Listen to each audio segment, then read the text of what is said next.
Hello friends, welcome to Ajmera classes. Ajmera classes में आपका स्वागत है। फ्रेंड्स, आज का हमारा टॉपिक है न्यूमेरिक फंक्शन। तो देखते हैं न्यूमेरिक फंक्शन क्या होता है। फ्रेंड्स, न्यूमेरिक फंक्शन जैसे नाम से ही पता चल रहा है कि ये इनपुट के रूप में न्यूमेरिक वैल्यू लेता है तथा उस पर कोई ऑपरेशन परफॉर्म करता है और आउटपुट के रूप में भी न्यूमेरिक वैल्यू ही देता है। तो ये इनपुट के रूप में भी न्यूमेरिक वैल्यू लेता है और आउटपुट के रूप में भी न्यूमेरिक वैल्यू रिटर्न करता है। Numeric function, these functions accept numeric values as input and perform required operation on it and return numeric value as output। ये जो न्यूमेरिक फंक्शंस होते हैं ये इनपुट के रूप में न्यूमेरिक वैल्यू लेते हैं, उस पर कोई ऑपरेशन परफॉर्म करते हैं तथा आउटपुट के रूप में भी न्यूमेरिक वैल्यू ही रिटर्न करते हैं। तो देखते हैं कि न्यूमेरिक फंक्शंस कौन कौन से हैं। हमारा सबसे पहला फंक्शन है एब्स्ट्रैक्ट फंक्शन, तो इसके बारे में स्टडी करते हैं। This function returns the absolute value of a number. ये जो एब्स्ट्रैक्ट फंक्शन होता है ये किसी भी नंबर की एब्सोल्यूट वैल्यू रिटर्न करता है।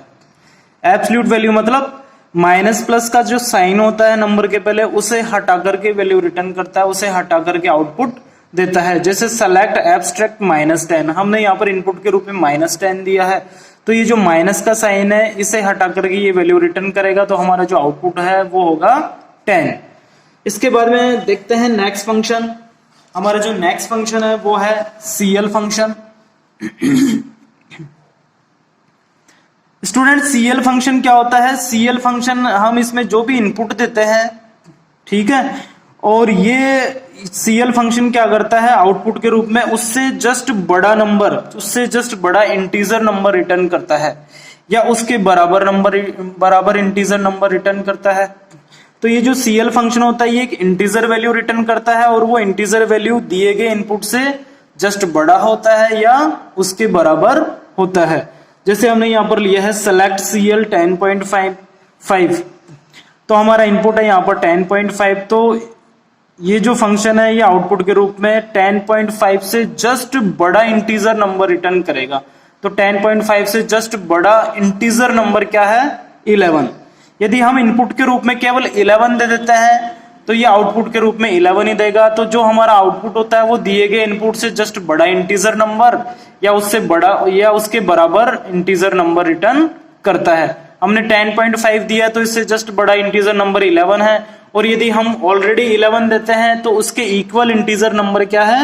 11, उसे ये रिटर्न करेगा।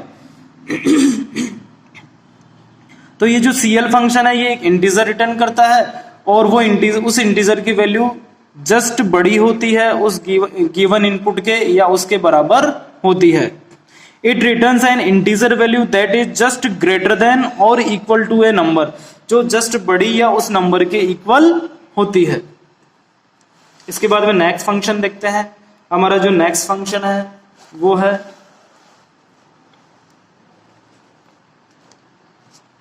Floor function. Students, floor function क्या होता है?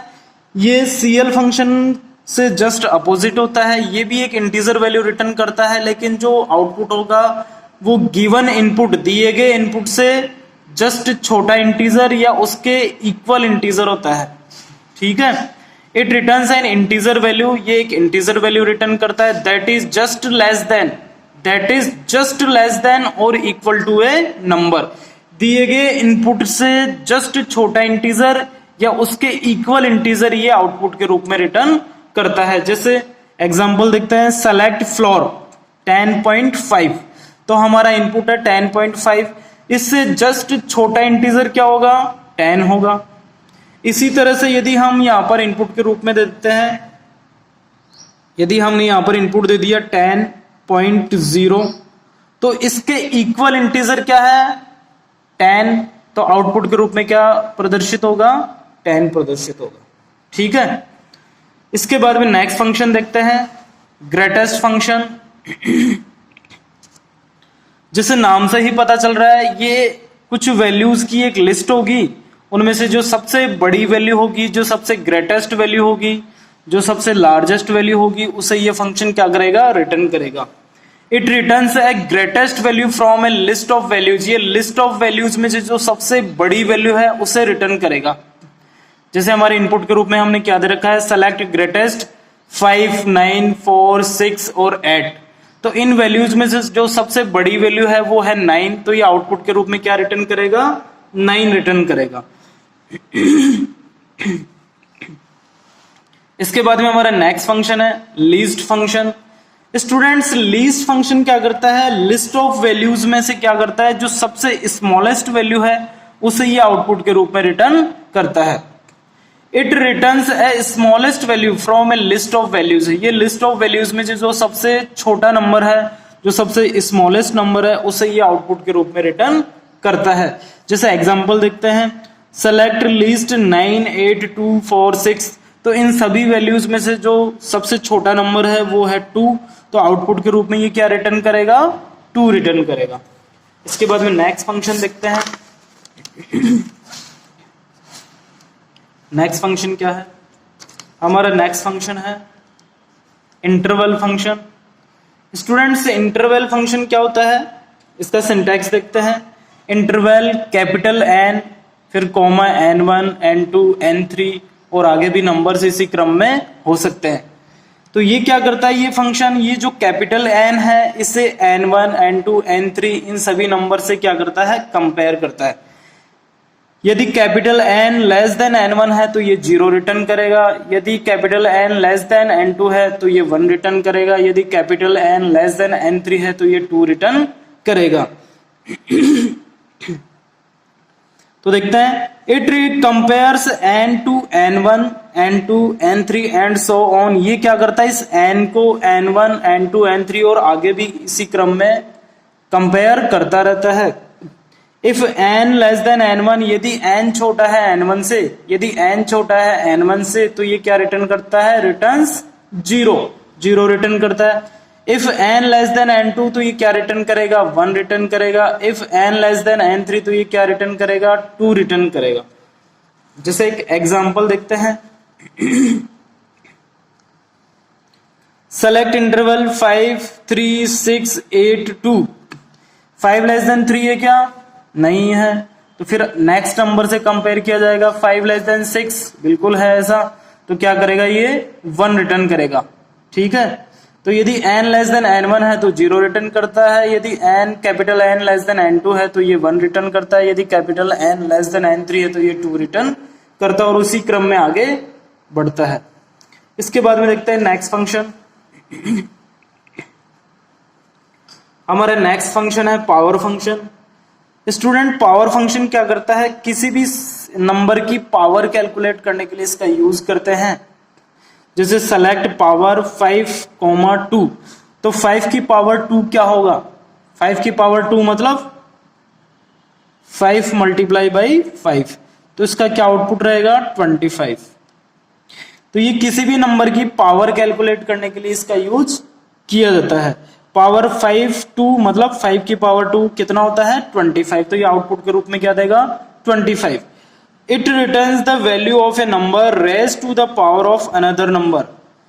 तो ये किसी भी नंबर के ऊपर जो पावर लगी होती है उसकी वैल्यू कैलकुलेट करने के लिए हम इसका यूज करते हैं। इसके बाद में नेक्स्ट फंक्शन देखते हैं। हमारा नेक्स्ट फंक्शन है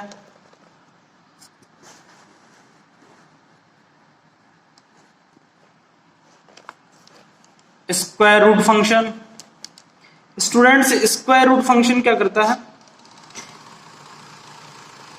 किसी भी नंबर का स्क्वायर रूट कैलकुलेट करने के लिए हम इसका यूज करते हैं।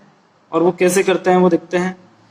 Square root, this function calculates the square root of a given number. ये फंक्शन क्या करता है? किसी भी गिवन नंबर का स्क्वायर रूट कैलकुलेट करता है।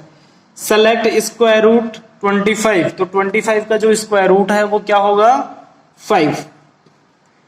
इसी तरीके से नेक्स्ट फंक्शन है हमारा मोड फंक्शन। ये मोड फंक्शन क्या करता है?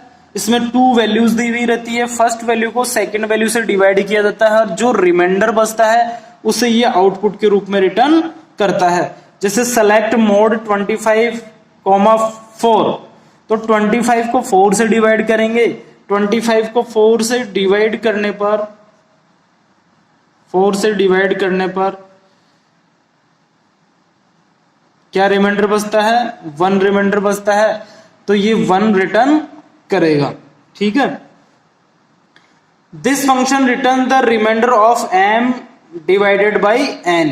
m को n से डिवाइड करने पर जो रिमाइंडर बचता है ये उसकी वैल्यू रिटर्न कर देता है। इसके बाद में नेक्स्ट फंक्शन है हमारा रैंड फंक्शन। रैंड फंक्शन क्या करता है, एक रैंडम नंबर जनरेट करता है, ठीक है, जिसकी वैल्यू 0 से लेकर के 1 के बीच में होती है। This function returns a random number between 0 and 1। तो ये फंक्शन क्या करता है, एक रैंडम नंबर जनरेट करता है जिसकी वैल्यू 0 से 1 के बीच में होती है। और ये जो वैल्यू होती है वो 14 डिजिट्स की होती है। कितनी डिजिट्स की होती है, 14 डिजिट्स में होती है। और इसकी वैल्यू 0 से लेकर के 1 के बीच में होती है। ठीक है, जैसे सेलेक्ट रैंड, और कोई भी इनपुट देने की जरूरत नहीं है, इसमें ऑटोमेटिक ये हर बार अलग नंबर जनरेट करता है। जैसे यहां पर आ गया 0.4569829482361431। तो इस तरीके से एक रैंडम नंबर जनरेट करता है और हर बार एक अलग रैंडम नंबर जनरेट करता है। इसके बाद में नेक्स्ट फंक्शन देखते हैं। हमारा नेक्स्ट फंक्शन है sine function. This function return the sine of a given number. ये किसी भी गिवन नंबर का साइन रिटर्न करता है। इफ n लेस देन 0 तो रिटर्न्स -1। यदि हम इनपुट के रूप में नेगेटिव नंबर देते हैं तो ये क्या रिटर्न करेगा, -1। इफ n इक्वल टू 0, यदि हम इनपुट के रूप में 0 देते हैं तो ये क्या रिटर्न करेगा, 0 रिटर्न करेगा। इफ n ग्रेटर देन 0, मतलब यदि हम पॉजिटिव नंबर देते हैं इनपुट के रूप में तो ये क्या रिटर्न करेगा, प्लस का 1 रिटर्न करेगा। ठीक है, सेलेक्ट साइन -10, हमने यहां पर क्या दिया, -10। तो साइन -10 मतलब ये क्या रिटर्न करेगा, -1 रिटर्न करेगा। इसके बाद में ट्रंकेट फंक्शन है। नेक्स्ट फंक्शन है हमारा truncate function. Student, truncate function क्या होता है, ये पॉइंट वाली डिजिट के ऊपर काम करता है। जैसे हमने इनपुट के रूप में एक कोई पॉइंट वाली डिजिट दी है 7.325648 और कोमा लगा करके यहां पे लिखा है 2। तो ये क्या करेगा, इस 2 का मतलब है कि पॉइंट के बाद में केवल 2 ही डिजिट आउटपुट के रूप में दिखाई देगी। जो हमारा आउटपुट होगा उसमें पॉइंट के बाद में केवल 2 ही डिजिट दिखाई देगी। ठीक है, तो हमारा आउटपुट क्या होगा, 7.32। तो ये जो 2 है ये रिप्रेजेंट करता है कि ये जो यहाँ पर नंबर लिखता है ये रिप्रेजेंट करता है कि पॉइंट के बाद में हमें कितने कितने नंबर्स लेने हैं। यदि मैं यहाँ पर 3 देता हूं तो पॉइंट के बाद में 3 डिजिट्स शो होगी। यदि मैं यहाँ पर 4 देता हूं तो पॉइंट के बाद में 4 डिजिट शो होगी। और मैंने यहाँ पर 2 दिया है तो पॉइंट के बाद में कितनी डिजिट शो हो रही है, केवल 2 डिजिट शो हो रही है। तो देखते हैं, this function returns the value of x truncated to d number of decimal places. If d is 0 then the decimal point is removed. देखो ये क्या करता है, यहां पर जैसे हम ले लेते हैं इसको x, इसको मान लेते हैं हम x, और ये है हमारा d। d किसको रिप्रेजेंट करता है, decimal places, number of decimal places को रिप्रेजेंट करता है। यानी कि पॉइंट के बाद में कितने डिजिट्स हम आउटपुट के रूप में दिखाना चाहते हैं ये उसको रिप्रेजेंट करता है। और x क्या है, एक पॉइंट वाला नंबर होता है। ठीक है, तो इस नंबर में हम पॉइंट के बाद में कितने डेसिमल तक इसको शो करना चाहते हैं वो नंबर यहां पर लिखेंगे। जैसे 7.325648 और कॉमा लगा करके हमने लिखा है यहां पर 2, तो ये पॉइंट के बाद में 2 नंबर्स प्रदर्शित करेगा, 2 नंबर शो करेगा। तो हमारा आउटपुट होगा 7.32। यदि हम यहां पर 0 दे देते हैं तो ये डेसिमल को रिमूव कर देता है और केवल क्या देगा, आउटपुट के रूप में 7 दे देगा। ठीक है, इसके बाद में हमारा जो लास्ट फंक्शन है वो है राउंड फंक्शन। तो देखते हैं राउंड फंक्शन क्या होता है। स्टूडेंट्स, ये काफी कुछ ट्रंकेट फंक्शन के समान ही होता है, लेकिन इसमें थोड़ा सा डिफरेंस होता है। ये थोड़ा सा ट्रंकेट फंक्शन से एडवांस होता है। तो देखते हैं क्या होता है। ये जो राउंड फंक्शन होता है ये किसी भी नंबर को राउंड करके प्रदर्शित करता है। ठीक है, जैसे हमने यहां पर दिया 15.5456 और कोमा लगा करके दिया यहां पर 2। तो ये डेसिमल के बाद में 2 वैल्यूज रिटर्न करेगा, पॉइंट के बाद में केवल 2 वैल्यूज रिटर्न करेगा, लेकिन उनको राउंड ऑफ करके रिटर्न करेगा। राउंड ऑफ करने का मतलब पॉइंट के बाद में 2 वैल्यूज प्रदर्शित होगी, लेकिन जो सेकंड वैल्यू होगी पॉइंट के बाद में वो किसके बेस पर शो होगी, वो थर्ड वैल्यू के बेस पर शो होगी।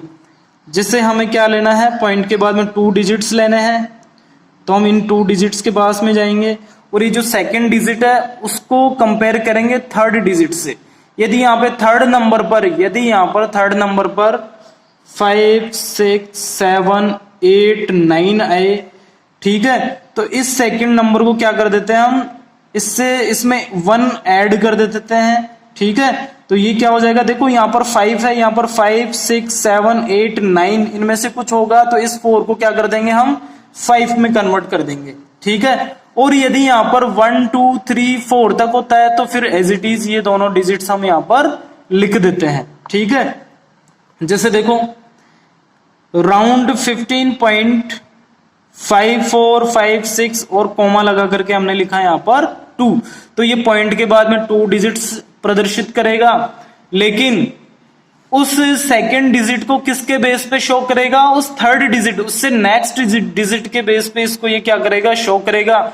यदि नेक्स्ट डिजिट में 5 6 7 8 9 है तो इस डिजिट को 1 से इंक्रीज कर दिया जाएगा। जैसे यहाँ पे 5 है तो इसको 4 को किस में कन्वर्ट कर दिया जाएगा, 5 में कन्वर्ट कर दिया जाएगा। तो हमारा आउटपुट क्या होगा 15.55। देखो एक और एग्जांपल लेते हैं हम, जैसे सेलेक्ट राउंड और मैंने दे दिया इनपुट के रूप में 15.543226 और ये दे दिया मैंने। देखते हैं स्टूडेंट, सेलेक्ट राउंड हमारा इनपुट है 15.543226 और कोमा लगा करके हमने लिखा 2, तो पॉइंट के बाद में ये 2 नंबर्स शो करेगा, लेकिन ये जो सेकंड नंबर है उसको किसके बेस पे शो किया जाएगा, उससे नेक्स्ट नंबर के बेस पे शो किया जाएगा। जो तो नेक्स्ट नंबर क्या है यहाँ पर, यदि नेक्स्ट नंबर क्या है 5 से छोटा है, ठीक है, जैसे 1 2 3 और 4 है, तो ये number as it is show हो जाएगा यहाँ पर। तो हमारा आउटपुट क्या होगा, आउटपुट हो जाएगा 15.54। यदि जो ये नेक्स्ट नंबर है वो 1 2 3 4 हो तो ये दोनों नंबर एज इट इज आ जाएंगे, यानी कि ये नंबर जो है वो एज इट इज शो होगा। यदि यहाँ पर नेक्स्ट पोजीशन पर क्या है 5 6 7 8 9 है तो इस नंबर को 1 से इंक्रीज कर दिया जाएगा। तो ये हो गया हमारा राउंड फंक्शन। तो उम्मीद है स्टूडेंट्स ये वीडियो ट्यूटोरियल आपको पसंद आया होगा। यदि आपने अभी तक हमारे चैनल को सब्सक्राइब नहीं किया है तो इसे जरूर सब्सक्राइब करें, लाइक और शेयर करें और बेल आइकन पर जरूर क्लिक करें ताकि आगे आने वाली वीडियो का नोटिफिकेशन आपको मिल सके। धन्यवाद।